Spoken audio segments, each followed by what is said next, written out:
కాశీ పట్టణానికి వెళ్ళడం, కాశీలో ఉండడం, కాశీలో విశ్వనాథుణ్ణి విశాలాక్షిని దర్శనం చేయడం అంత గొప్పవిగా చెప్పబడతాయి.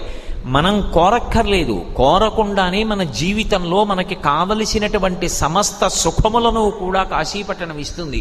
అందుకే భామ కళ్యాణముల కాటపట్టు కాశీ, అటువంటి కాశీలో మోక్షమునకు పుట్టినిల్లు కాశీ. అసలు కాశీపట్టణంలో మోక్షం పుట్టింది. ఆ కాశీ వెళ్ళినటువంటి వాడికి మోక్షం లభించకపోవడం అన్నది ఉండదు. కాశీపట్టణంలో శరీరం విడిచిపెట్టినటువంటి వాడికి పరమశివుడు వచ్చి తారక మంత్రాన్ని ఎలా ఉపదేశం చేస్తాడు, ఎలా మోక్షాన్ని ఇస్తాడు అన్న విషయాన్ని నిన్ననే నేను మీతో మనవి చేసి ఉన్నాను.